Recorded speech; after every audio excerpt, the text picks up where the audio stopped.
Golden State Media Concepts bring you Book Review Podcast, a haven for bookworms of all ages and the widest genres, from mystery to memoirs, romance to comedy, fantasy to sci-fi. If you love to read, this is a podcast for you. It's the Golden State Media Concepts Book Review Podcast.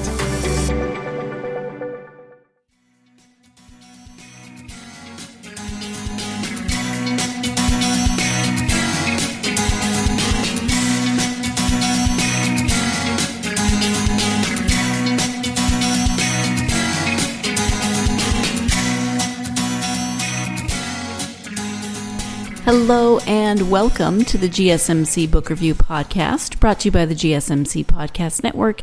I am your host, Sarah. I am happy to be with you once again. I hope you had a great weekend. I have been so busy, just so many things have been going on, good things, but my husband and I drove 5.5 hours north last week for two appointments. His was on Tuesday, mine was on Wednesday, so we had to gather a lot of information for that. They were visa appointments and they went well, but I was just possibly irrationally nervous about the whole thing. I don't know. I just had, when you start to overthink things, and my husband's appointment was first. His went fine, so I should have been like, yeah, tomorrow mine will be no problem. But I got this thought in my head, like, what if he's approved and I'm not? What am I going to do? Just leave him in Portugal and move home? Everything's fine. Our visas were great. Our appointments were great. We're all good, but yeah, these are things that go through my head sometimes. So anyway, it's been very busy. We had a nice visit. We visited a couple towns while we were up north, and it's so beautiful. Everywhere in Portugal is so beautiful. But we've visited some new places and a couple places that we've been before, and just had an amazing time. So hopefully everything is well with you. We, of course, are here to talk about a book and talk to the author about that book. Today I am speaking with author Maggie Smith about her novel Truth and Other Lies. Let me give you the description of that book. Megan Barnes' life is in free fall. After losing both her job as a reporter and her boyfriend in the same day, she retreats to Chicago and moves in with Helen, her overprotective mother. Before long, the two are clashing over everything from pro-choice to Me Too, and not to mention Helen's run for U.S. Congress, which puts Megan's career on hold until after the election. Desperate to reboot her life, Megan gets her chance when an altercation at a campus rally brings her face-to-face with Pulitzer Prize-winning journalist Jocelyn Jones, who offers her a job on her PR team. Before long, Megan is pulled into the heady world of fame and glamour her charismatic new mentor represents. Until an anonymous tweet brings it all crashing down. To salvage Jocelyn's reputation, Megan must locate the online troll and expose the lies. But when the trail leads to blackmail and circles back to her own mother, Megan realizes if she pulls any harder on this thread, what should have been the scoop of her career could unravel into a tabloid nightmare. All right, so that is the description of Maggie Smith's Truth and Other Lies. It's told from Megan's perspective, but you've also got the stories of her mother, Helen, and of Jocelyn Jones, and it's, as I said, told from Megan's perspective, but you get these three intertwining stories in this one story, and there's actually a couple of different other characters and some of their stories that come into play as well. But these three main characters, three very strong women, very strong in different ways, three very opinionated women, three women who are, doing what they do because they strongly believe in it, but they come at it from different perspectives, they come at it from different beliefs, they come at it from different angles, and they are all kind of coming together in this way. And Megan, of course, is at the center. She tries to figure out everything that's going on with Jocelyn and trying to navigate her mother's campaign and living back at home. There's so much going on, and it's so timely because they're talking about, well, it's so timely. We're going to talk about it more in the book or in the interview, and I'm going to let Maggie talk more about some of the things that are so timely, even though the book was written a couple of years ago, right? Because that's how it works when you are writing a book. They don't come out immediately. So I'm going to stop blathering and let Maggie talk about this book. Again, the book is called Truth and Other Lies. The author is Maggie Smith. Hi, Maggie. Welcome to the podcast. Thank you very much for having me. Thank you for being here. We are going to talk about your novel, Truth and Other Lies. Before we do that, though, if you would share a little bit about yourself so my listeners can get to know you. Okay. I'm originally from Oklahoma, but I've lived in Milwaukee, Wisconsin for most of my adult life. I moved up here when I was 26 through a marriage, and I have had a kind of varied work career. I started life as a journalist in high school, and then for the first couple of years in college, I was in a school of journalism. Then I switched to psychology, and I got a PhD in psychology. And then I switched when we moved up to Milwaukee and became an entrepreneur and sold artwork for a living for most of my career. And then I had an offer for somebody to buy the business that I had founded. So I sold that to them because I had developed a interest in becoming a writer and thought then I could do that full time. So that's what I've been doing for the last 3 years or so. And I wrote this novel, which is my debut novel. It's a women's fiction story set in Chicago. Milwaukee's about 90 minutes from Chicago, and I have lived in Chicago in college and briefly during my adult years. So I set it in a bigger city because these people are a little larger than life, and I didn't think they'd probably live in Milwaukee, but I know Chicago area. So that's what I've been doing. I also am a podcast host. I host for the Women's Fiction Writers Association, which is a writers group of about 1,700 women writing in that genre. It's nationwide, and I've done about 150 episodes of that. I blog for the Rocky Mountain Fiction Writers Association once a month on writing topics. And I am the managing editor for Chicago Writers Association for their online magazine, the Wright City Magazine, where we publish short stories, flash fiction, and poems. So that keeps me pretty busy. I would imagine so. Yes, that is quite a lot, but wonderful. You mentioned that the characters are somewhat larger than life. That would be correct. Yes. Let's talk about the book now. It's called Truth and Other Lies. Can you give an overview of the story? Yeah, it centers around 3 women, although there's only one narrator point of view character. She is Megan Barnes, and she's a 25-year-old investigative reporter. When the story opens, she has been living in New York after graduating from college, and she's been working, but she lost her job, and then she lost her boyfriend the same day when she discovered he was cheating. So she's flown back to Chicago to kind of write her life, and her best friend lives in Chicago. So she's kind of rebooting her life, I guess, and moving in with her mother, Helen Watkins, who is, unbeknownst to her, running for Congress, primarily because she's been an activist in the pro-life movement. So she has a lot of name recognition, and the Republican Party has put her in at the last minute as a candidate. So Megan is a pro-choice, her mother's pro-life, and her mother forms one of the 3 triangles of the women in this story. The other one is the person that becomes Megan's mentor, and her name is Jocelyn Jones, and she is a world-famous Pulitzer Prize-winning journalist, along the lines of a Diane Sawyer, I tell people, so that, she walks down the street, people recognize her. They've seen her on TV. She's been an anchor on one of the news channels. So she is writing her memoir, and when Megan can't find another job because of her mother's run for Congress and the kind of conflict of interest there, she goes to work temporarily for a 3 or 4 month time period with Jocelyn as a PR person and gets hired on at Jocelyn's PR firm.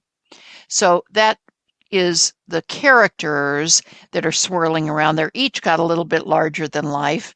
And the plot is kind of set in motion when a Twitter troll accuses Jocelyn of plagiarism.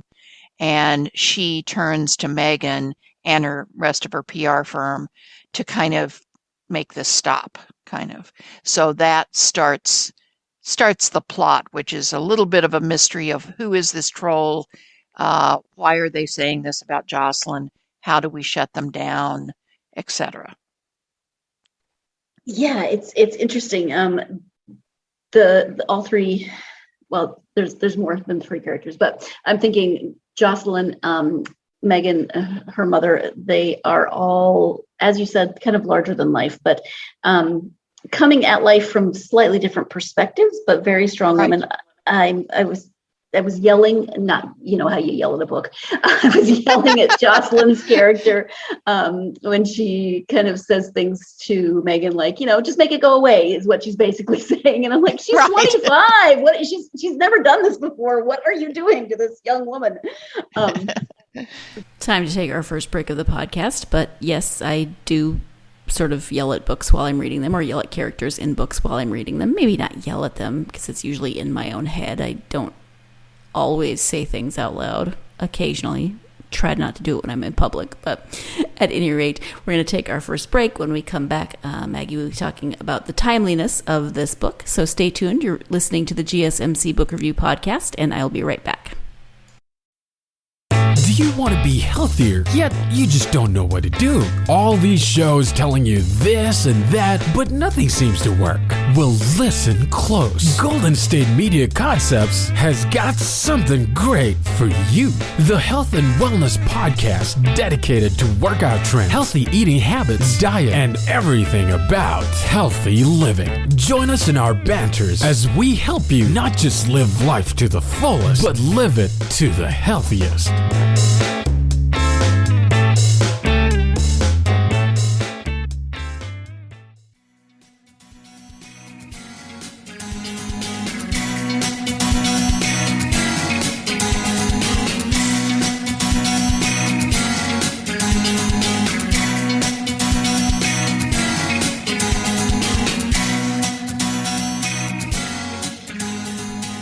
Welcome back to the GSMC Book Review Podcast. I am speaking with author Maggie Smith. And before the break, I was saying how sometimes I yell at characters, and specifically I was referring to my comment about saying to Jocelyn, she's only 25. Why are you asking her to fix this? Which got me thinking, what did I know at 25? What did I think I knew at 25? What did other people expect me to know at 25? Yeah, I'm sure I thought I knew a lot more. I don't know that I had the confidence that Megan has. I definitely would not have held my own in a conversation with Jocelyn. But what did I think I knew at 25 is maybe a good question. What did I really know at 25? I don't know. It's something that I will think about. And what do I know now, actually? Frankly, I don't know if I hope I'm smarter, but anyway, let's return now to the interview with Maggie. Timing of books is always interesting because they are written usually a couple of years before they're published. Right. So the timing of your book is very interesting considering what's been going on the last few weeks with Yes. the Supreme Court. I'm suddenly ripped from the headlines. Yes. Did you have any idea that you would be quite so timely when you were writing?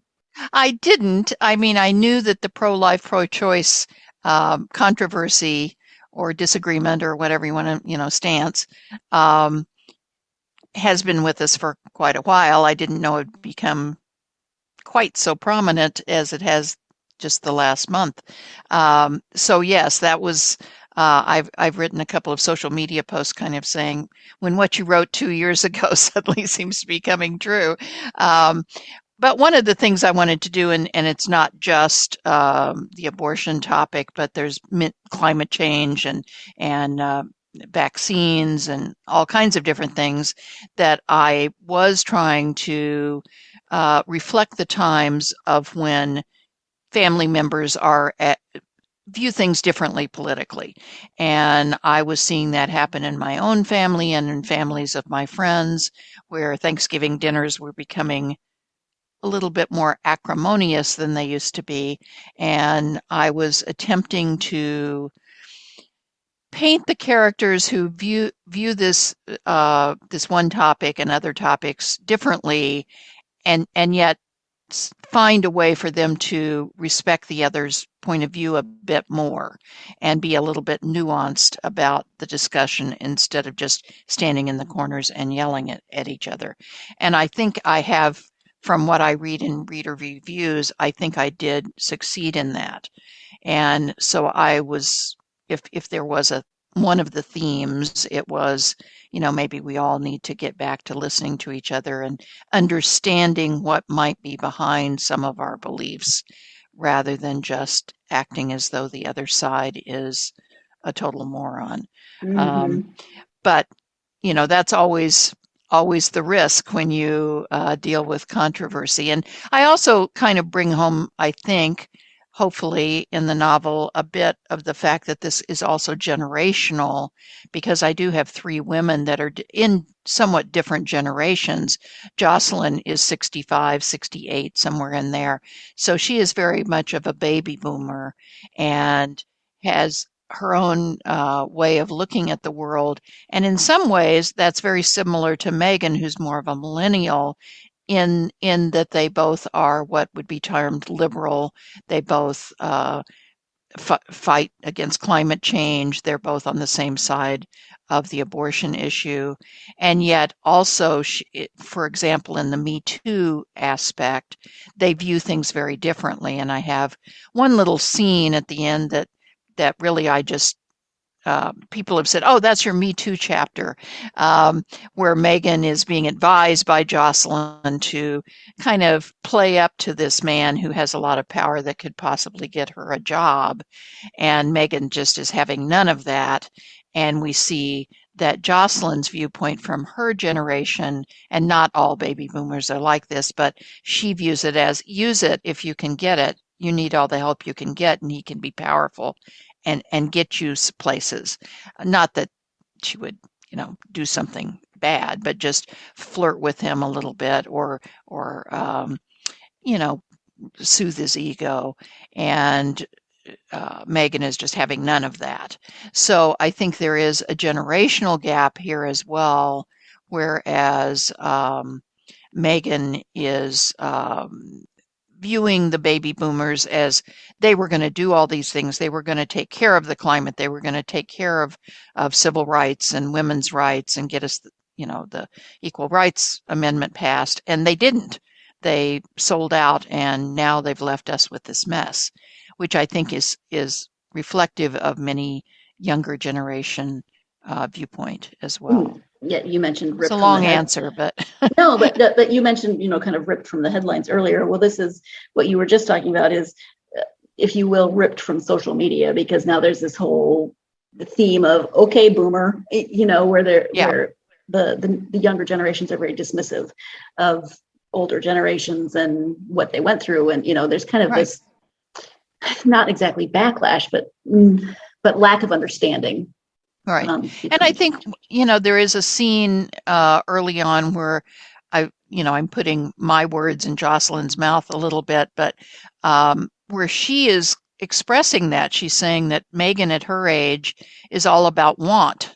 She wants her own apartment. She wants to have a career. She wants a meaningful relationship. She wants to fight for climate change. And that Jocelyn at her age is all about fear. She's fearing of losing her reputation in the case of the plagiarism taunt, but also losing friends through death, losing her mind. I know a lot of people that are baby boomers are very afraid of dementia, running out of money. It's all about keeping what you've got, keeping what you've been able to achieve and not losing it. So those characters view the world very differently because of what is most important to them. And if you can understand, even though you may not agree with another person's viewpoint, if you can at least understand where they might be coming from, I think that's the first step toward respecting their opinion, I guess. Mm-hmm. Do you ever, I want to think about how I'm trying to think about how I want to phrase this, but do you ever find yourself hesitating over writing about certain topics, or do you prefer to kind of take those controversial topics head on? And I'm sure people, family, friends, maybe even say, why are you opening that can of worms? Or do you have to go there? Do you ever find yourself hesitating? I guess I didn't. And it was interesting to me as I began marketing the book. I did get asked that question more, and I guess my response is I write adult fiction, and I'm an adult, and that means that my readers are probably adults. It's not written for YA, and that if we're gonna solve some of these problems, we need to start talking about them. We can't just not talk about them and pretend that everything is rosy when it isn't. So I kind of purposely wanted to do that, and that's books I enjoy bring difficult subjects to the fore as well. And I think book clubs enjoy that kind of writing where they can maybe get to know each other a little bit better and how they view topics that maybe had never come up in the book club before. So I kind of almost purposely did that. And I think also writers tend to want to write things that have conflict and tension in them between characters. And if characters all agree with each other, there's no tension. So I probably geared toward that as well. That made the mother a little bit more harder to write because, full disclosure, she isn't on the side that I kind of come down on personally. Mm-hmm. And so I didn't want to make her a caricature. I wanted to do what I am kind of saying I think we all should do, which is understand her a bit more and delve into her deeper about why she might feel the way she does.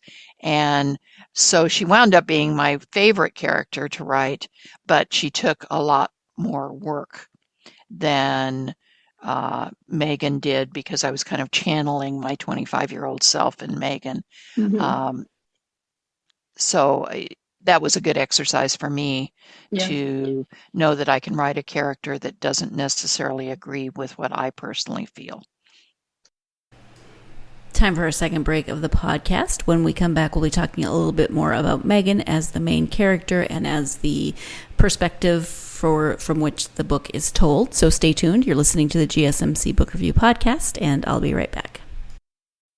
Tired of searching the vast jungle of podcasts? Now listen close and hear this out. There's a podcast network that covers just about everything that you've been searching. Hey! The Golden State Media Concepts Podcast Network is here. Nothing less than a podcast bliss with endless hours of podcast coverage. From news, sports, music, fashion, cooking, entertainment, fantasy, football, and so much more. So stop lurking around and go straight out to the Golden State Media Concepts Podcast Network. Guaranteed to fill that podcast itch. Whatever it may be. Visit us at www.gsmcpodcast.com. Follow us on Facebook and Twitter, and download us on iTunes, SoundCloud, and Google Play.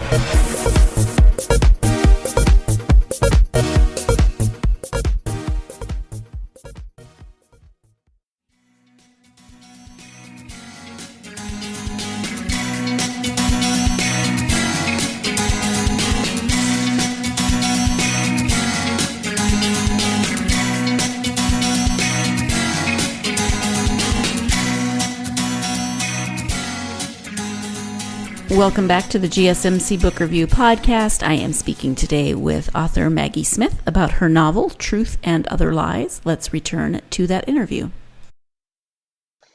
And in terms of characters, it is told from Megan's perspective. So Can you talk a little bit more about Megan and why people might resonate with her specifically as the narrator?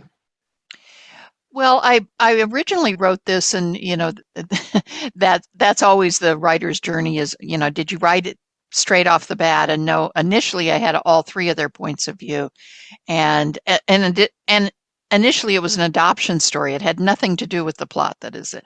All I had was mother-daughter mentor as an idea.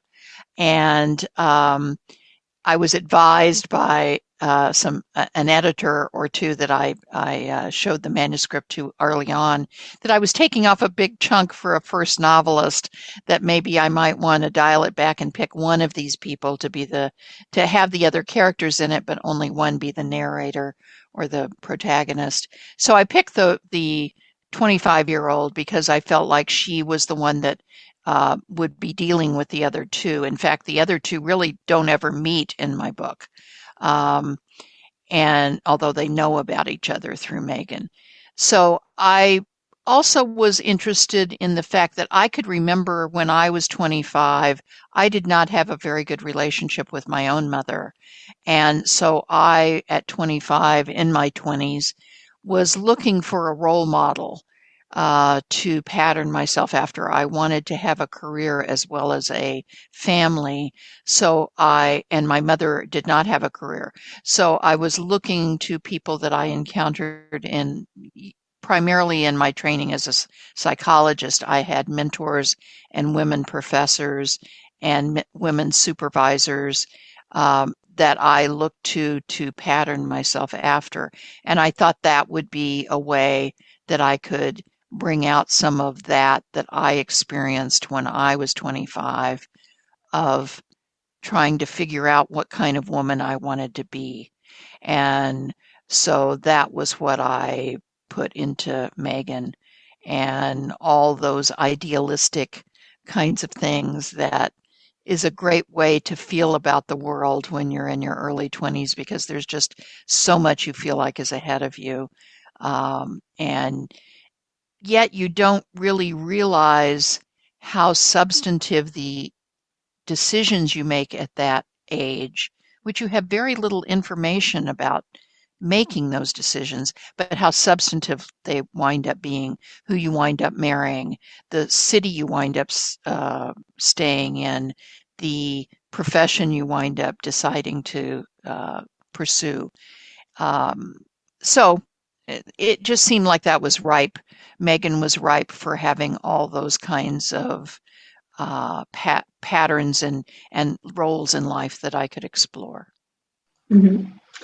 How about character development? So you have 3 strong female characters, but there's of course other characters.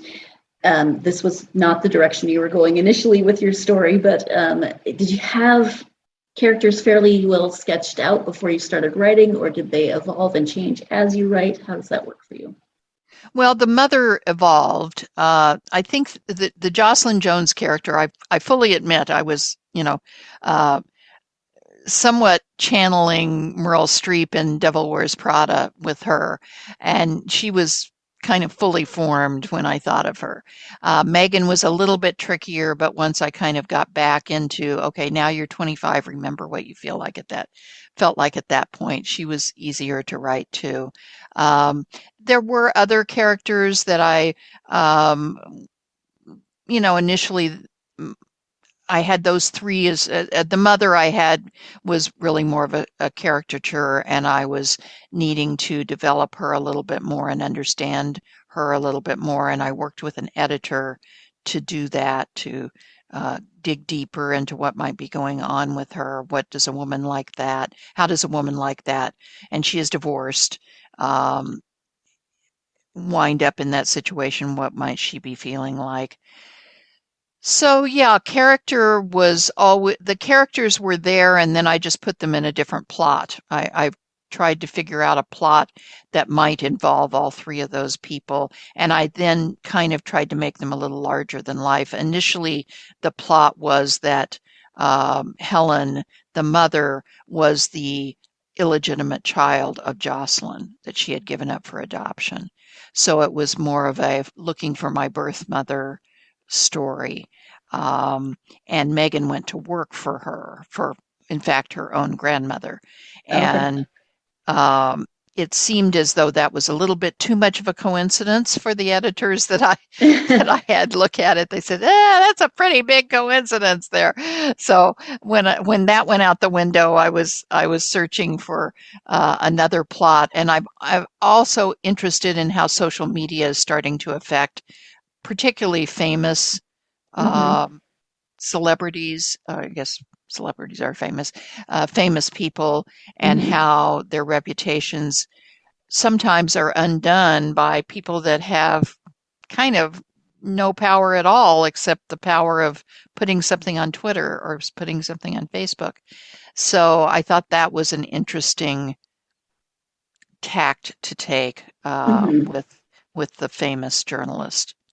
And that has also evolved quite a bit and is more prominent Sure. now than when you were writing. So it's really very interesting timing for you for when you were writing and when the book comes out. That's fascinating. Yeah. How about research? Do you like to do research? And did you do any particular types of research for this book? Not a lot. I researched some of the story that Jocelyn is accused of plagiarizing takes place 20 years in the past. So I had to do a little bit of research to ground that story and watch some movies and documentaries about that time period and women that were journalists, war correspondents during that time frame. So I could make that more authentic, but it isn't. I never really even have a flashback to that exactly. There's a bit of a tape and some referring to the story itself. I did a bit of research about journalists. I had a couple of journalists read the story in early forms. I was in journalism to begin with, but that was quite a long time ago, so I wanted to make sure that read authentically. The PR part, I kind of know about just through learning about PR for marketing my own book. And I had owned a company and done marketing for them, so I knew a little bit more about that. And Chicago, I knew. I went back and clarified a bit more. I really take my hats off to the people that write historical fiction and do so much research because mine takes place in 2018 at the midterms. Well, I was around during that time, so I didn't have to delve back into things like people do when they even go back to the 60s and the 50s, which is considered historical research at this point. So a lot of my fellow novelists that write back in those periods of time really had to do a lot more research than I did. I was just talking to an author a couple weeks ago, and he had been researching train schedules from like the 1890s. Oh my goodness. There's some very specific I think when people things. do that, they really like that. They really like the history behind the stuff. That's why they choose to write that. I think so. This is your debut novel. Are you working on something new currently? I am. I'm about 200 pages into a new novel, which I've tentatively named Blind Spot. And it is more of a domestic suspense, I guess I'd say. There is a murder in it. There is a stalker in it. It does have a woman, a single point of view, third person instead of first person this time, of an assistant district attorney, and she does have a daughter that's in high school at this case, and it's really exploring the idea of revenge. And I won't say any more about it, but I'm working on that. I read that kind of thing a bit more than straight women's fiction. So it is, I think it's a women's fiction / domestic suspense. And I'm, working on the first draft of that. But because it has a murder, it has to have suspects. And so I'm having to finesse the plot a little bit more and add in red herrings and suspects and clues and things like that. So it's a little bit trickier to write than just a straight up women's fiction is. Do you have a preference between first person and third person now that you've been writing in both? Not really. I tend to write in first person, but I think I was trying to get a little bit more distance from this one and just experiment with it. But it's very, very close third. So it's really almost like writing in first person. First person tends to be a little bit more immediate, and I think I was trying to get a little distance on this one. And I also thought that it might be that I would have to have another point of view. And so if I had written in first person, that would be tricky. So I've been writing it in third person just in case I have to have a third person, another point of view come in there later. Okay. It's typical that you might have a detective point of view in this kind of novel. Time for our last break of the podcast. When we come back, Maggie will be speaking about the path to publication, at least for her. So stay tuned. You're listening to the GSMC Book Review Podcast, and I will be right back. Golden State Media Concepts Social Media Podcast. Time to hashtag everything. We talk about all the fun, crazy stories on social media. From Instagram to Facebook, Twitter to Tumblr, or probably even Friendster. Join us each week as we explore the quirky side of social media. It's the Golden State Media Concepts Social Media Podcast. It's simple, such a sad song. The one that we rely on to get us.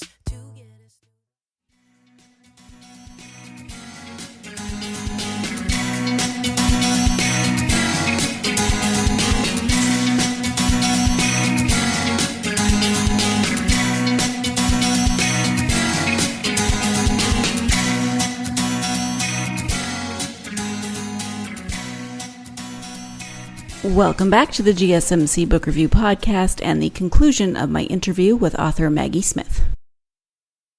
In terms of writing, you were in journalism for a time, so you've written at various points throughout your career. But what made you decide to start writing potentially for publication? I think I was looking for a creative outlet. I wasn't really going to make it a career so much. I was running this business, and it was very I sold artwork, so I was surrounded by artwork, but I wasn't doing the creating of the artwork.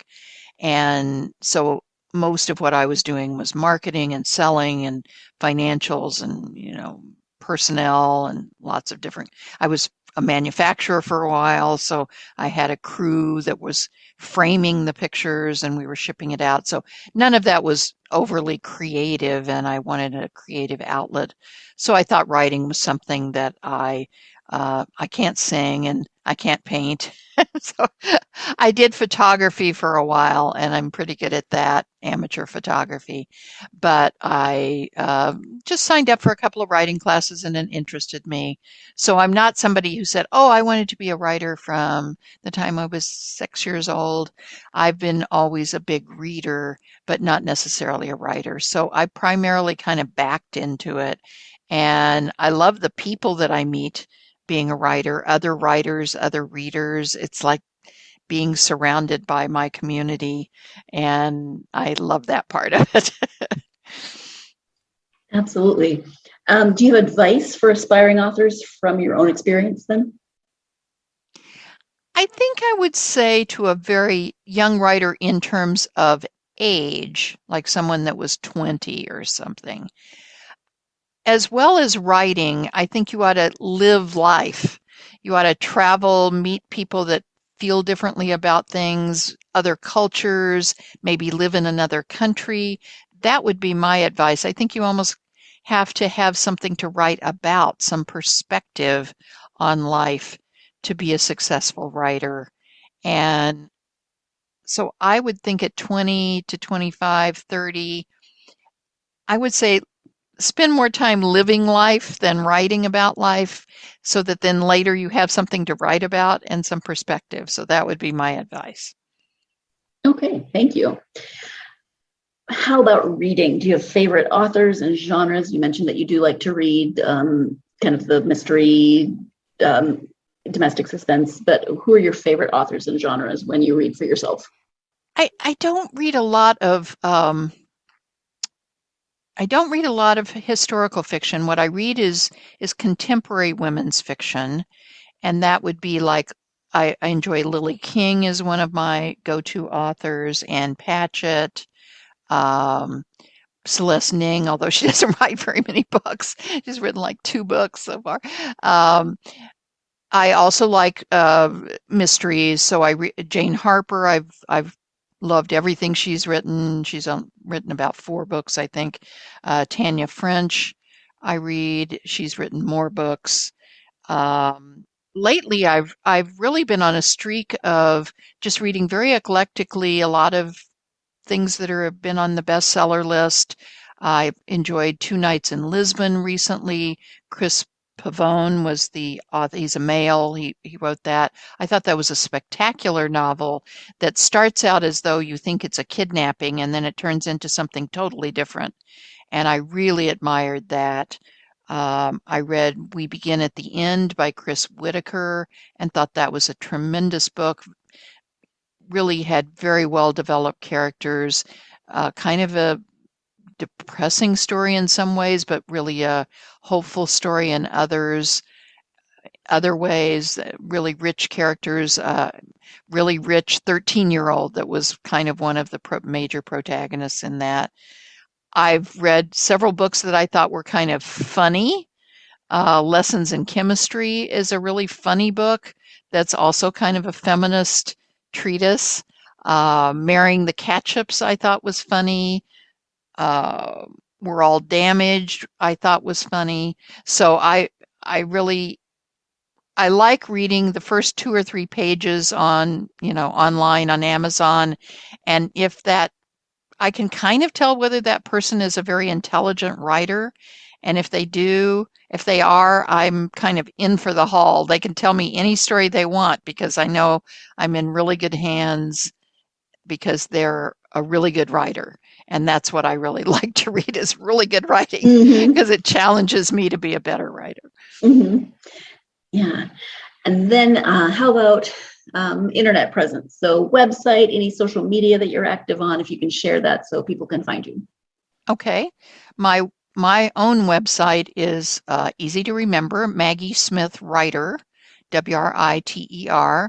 I usually tell people when I introduce myself, I'm not that one, which they're thinking of Maggie Smith, the actress. I was going to say there also that, is a Maggie Smith poet. Oh, okay. And so I'm MaggieSmithWriter.com. And I am hanging out usually most on Instagram. And there I am, Maggie Smith Writes, WRITES. And I'm posting on Instagram pretty much every day, mostly about books, my own book, other people's books, my podcast. So I'm kind of a big proponent of spreading the word about other writers. I'm a big supporter of debut authors in the women's fiction, but other genres as well. And so I try and do that on Instagram primarily. And say the name of your podcast once again. My podcast is Hear Us Roar. All of the podcast segments are on my website. So there's a tab that says podcasts, and all of them are on there. They're about 30 minutes. I interview under the auspices of the Women's Fiction Writers Association.